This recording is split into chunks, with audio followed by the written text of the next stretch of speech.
Hey, Pippi.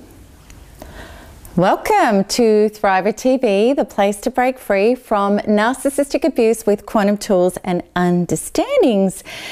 And before I start the show, I'd just like to say it is an absolutely beautiful day in Melbourne. Beautiful, beautiful winter's day. And I want to share with you a little bit about my day because it's so important. I feel it is.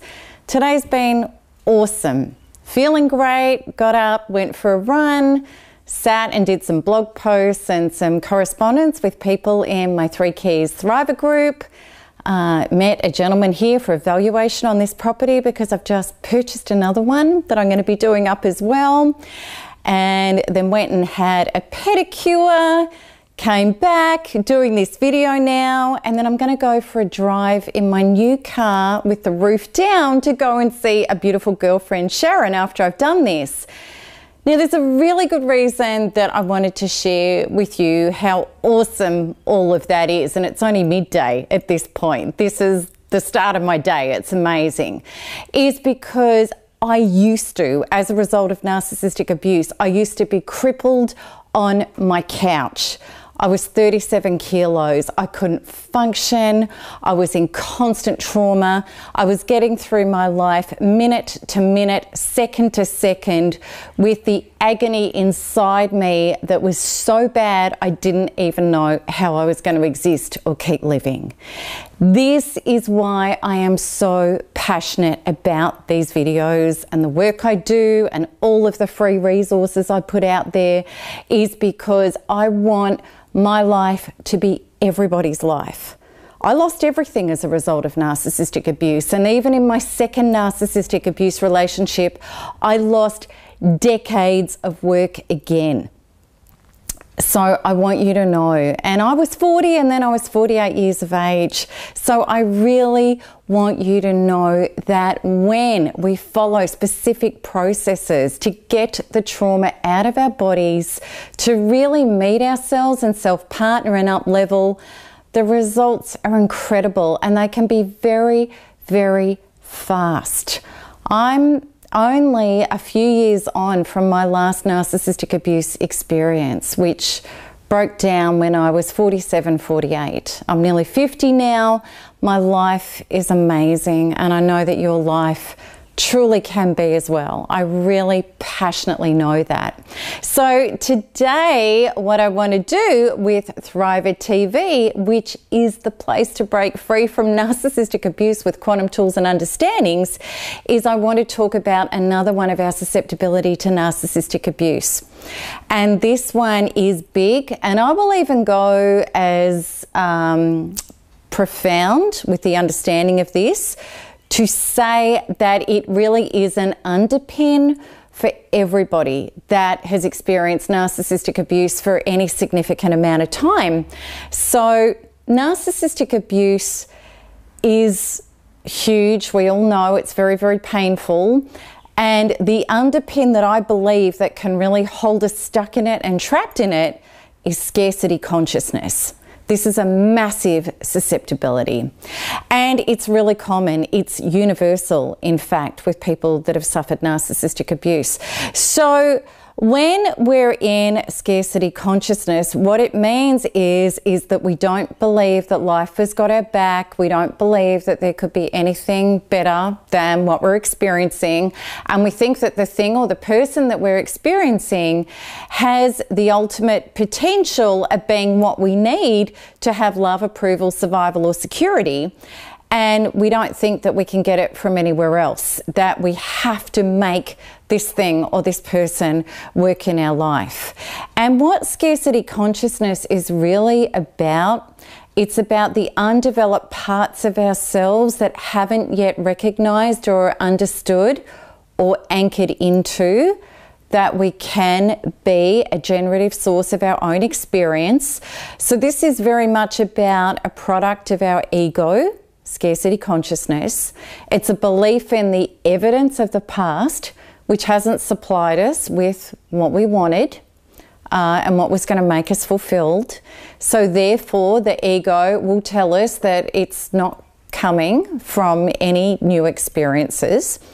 And our ego is also telling us that this is the gauge of our life, and we actually don't have the power within us to develop and evolve ourselves beyond the previous painful trajectories that we were living in relation to certain aspects of our life, often starting from our childhood, because these are the parts of our lives that have been difficult, or that we've lost out on, or we thought we had these things working for us and then they sabotaged, they blew up, and we went back to the pain, the emptiness and the disappointment over and over again on these patterns. So when we're in scarcity consciousness, this isn't just about trying to put ice cream on top of poop. That really is self-avoidance, when we're just trying to be positive on top of our traumas rather than dealing with our traumas. What this is about is we're trying to turn poop into ice cream. We're trying to say that this thing or this person that isn't working out, that is problematic or disappointing or even abusive, that it can change, that we can fix or change something outside of us in order to change the state of our own life. So when we're in scarcity consciousness, we don't let go, we don't self-partner, we don't address the limiting wounds in our body that are not allowing us to step into true deservedness or expansion, and the parts of ourselves that are accepting poop, accepting the things that hurt us as okay, and giving ourselves all the justifications and excuses as to why we're doing that. So in scarcity consciousness, we're fearful, we're anxious, we're getting diminished, and we usually blame people and situations for not providing us with the levels of love and success and expansion and fulfillment that we're not taking the responsibility to generate for ourselves. So we're in victim consciousness when we're in scarcity consciousness, and we have all sorts of stories. We have all sorts of stories, such as all men are bad, all men are cheaters, there's no good jobs out there, there's no healthy relationships out there, there's this isn't going to get any better than what it is. If I let go, there's no guarantees that I'm going to find anything or anyone better. You know, and men might be saying, you know, all women use me, all women hurt me, all women leave me. So this is scarcity consciousness, where we put a blanket statement over the top of everything and everyone, and we don't think that there's any better out there. So it's very much about the devil I know is better than the ones that I don't. And we're really sourcing life from the outside in. We're believing that our evidence of what we lived is the truth for us. It's the gauge of our life. And we're not understanding that we're emotional, vibrational, internal creators, then signaling life in response to our beliefs and our emotional compositions and how we turn up and what we will and won't receive. We're not realizing that those are the cogs that then turn the wheels of life in positive ways for us. So let me give you a couple of examples of scarcity consciousness and two people which exactly correlates with narcissistic abuse. So the first one is Amber. And Amber is working for a narcissistic boss, and he diminishes her authority with her staff constantly, and he emotionally attacks her in numerous ways constantly. And Amber is suffering from depression and anxiety, and she's gone to a doctor and she's got antidepressants to help her cope. And Amber firmly believes that this job is so highly paid and it's close to home and it's convenient that it's worth hanging on to, because she may not get another job that's this lucrative. So she stays, she puts up with it, and that's her experience. And the next example is George, and George is in a relationship with Michelle.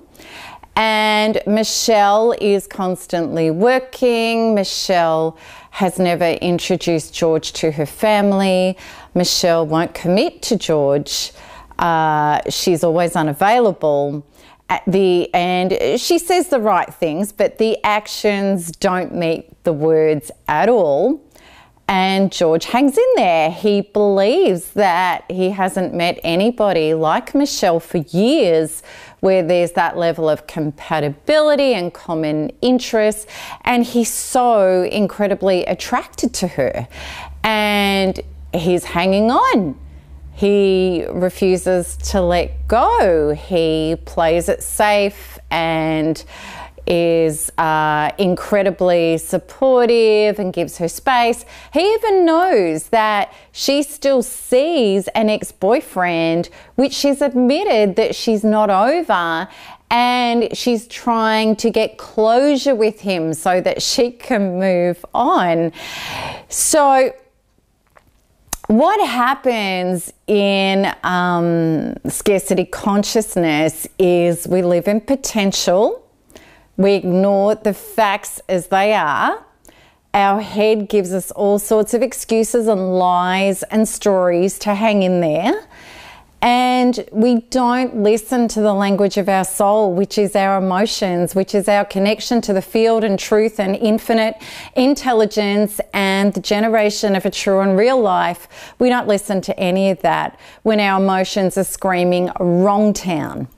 Now, in the case of George and also of Amber, their bodies are screaming at them, their emotions are screaming at them.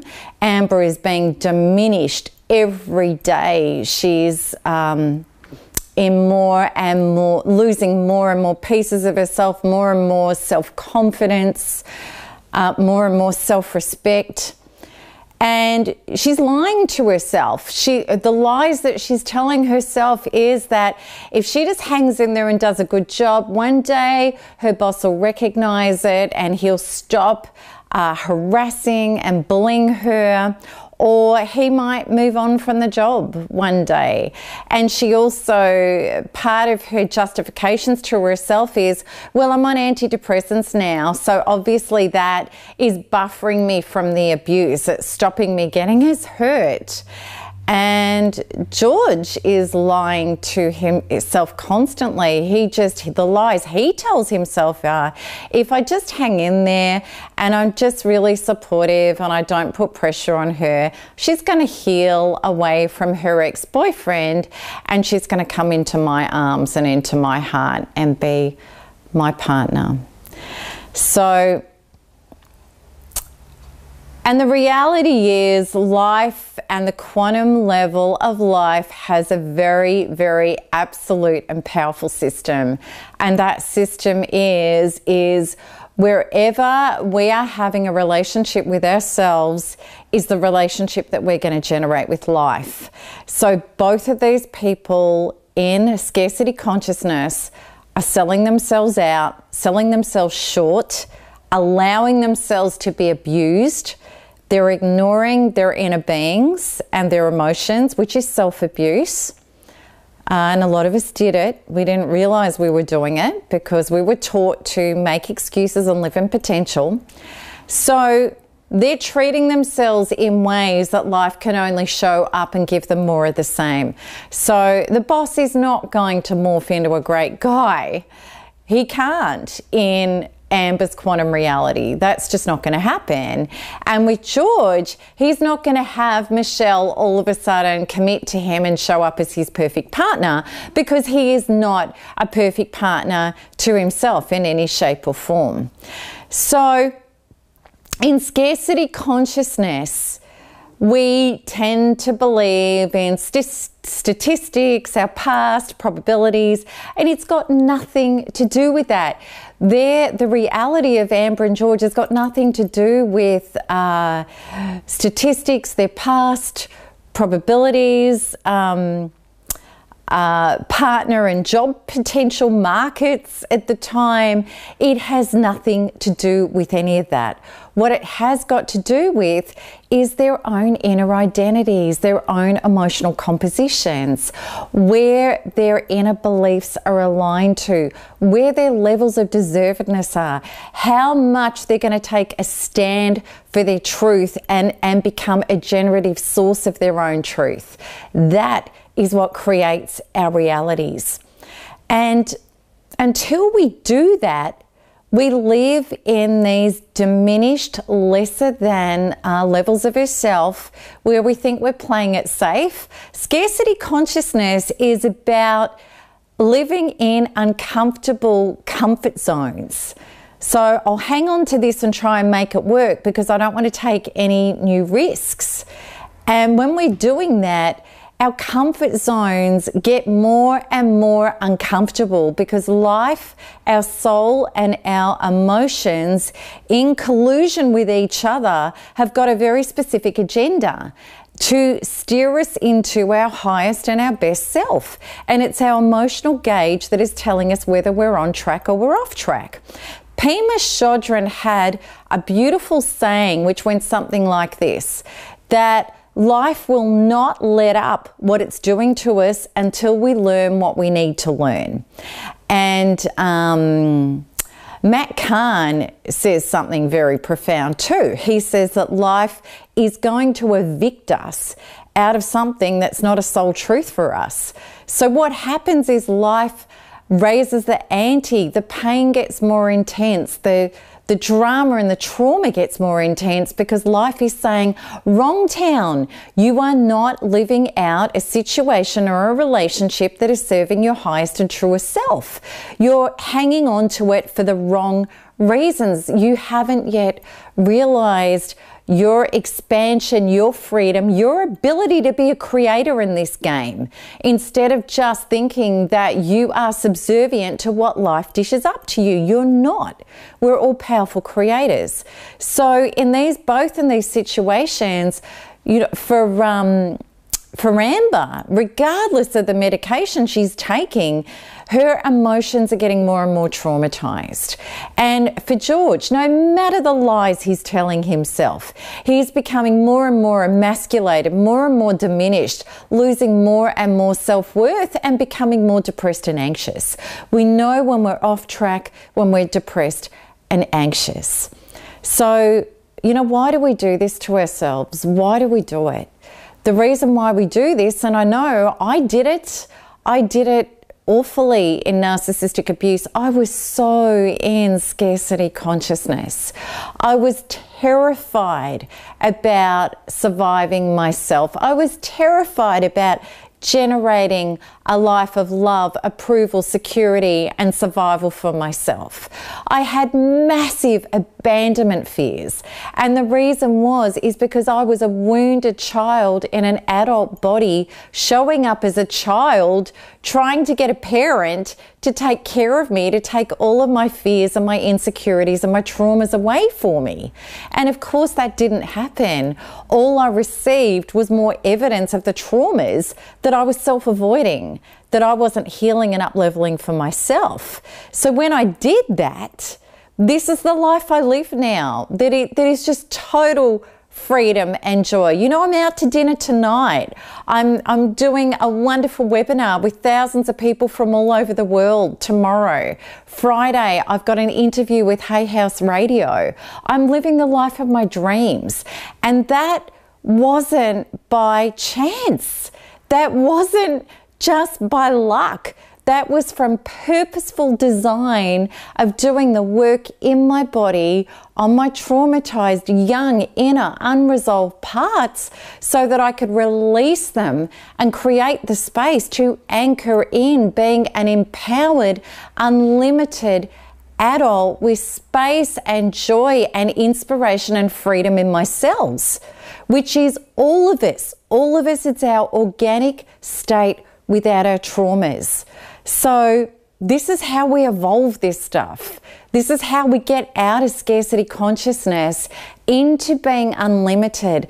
And those of you that are up-leveling your wounds, that are working the NARP program, that are working quantum freedom healing, that come into the webinar groups with me, you know what I'm talking about. You know, and this is something you have to exponentially experience. This is not something you can think and feel and know. This is something you need to do and become in order to know. And when you do, you know what I'm talking about, because you start living it, you start feeling it, you start becoming it. That's what I want for everybody.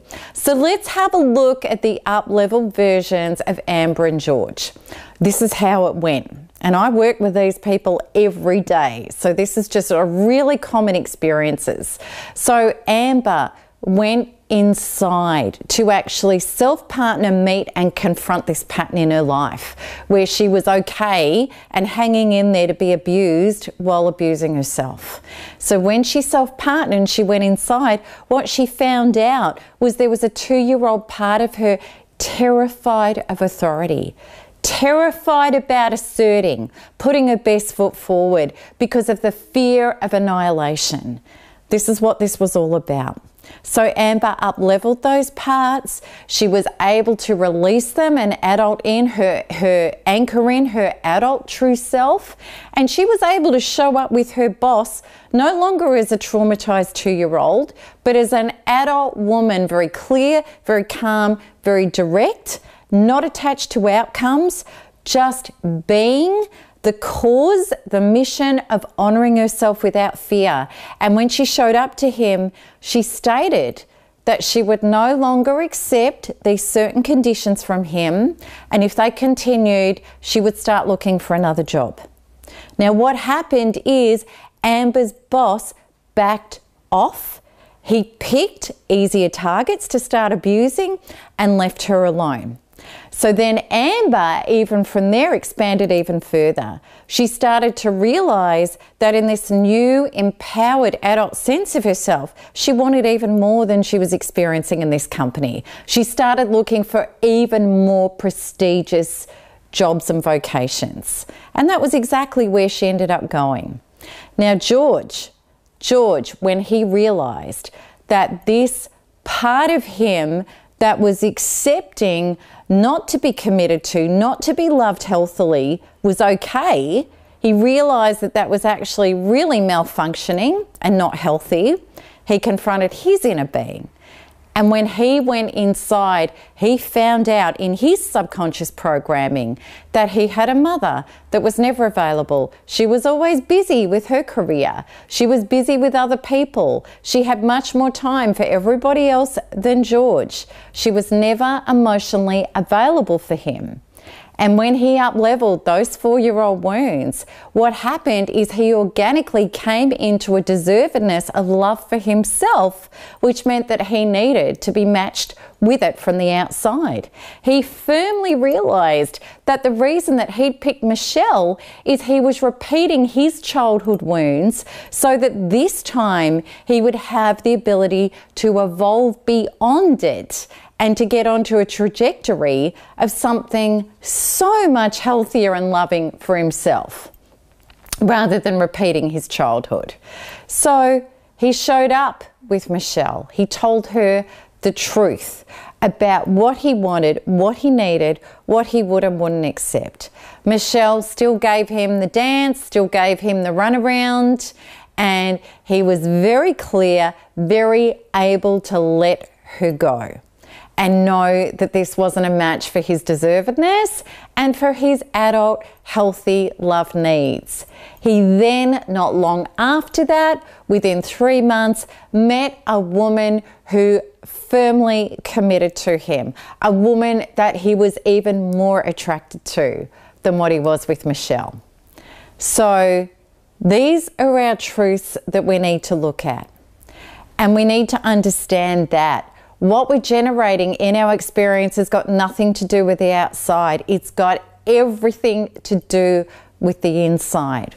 And up-leveling ourselves beyond scarcity consciousness and our young wounds and the reasons why we're clinging on to things that are not serving us, the things that we're trying to turn from poop into ice cream, but they're poop, we need to let go and do the work on ourselves. We can understand there is a way out of this. There's a very powerful, very direct, succinct way out of this when we go in and we find our power within. So I really hope that this has helped you. And please know that I would love you to join me in one of my webinar groups. We do intense workshopping on all of this stuff, and people start changing their inner identity very, very quickly. Within days, you start reprogramming, sometimes hours. And I'd love to show you how to do that by joining me. So that's it from me until next week. So as always, keep smiling and keep healing and keep thriving, because there's nothing else to do. Lots of love. Bye-bye.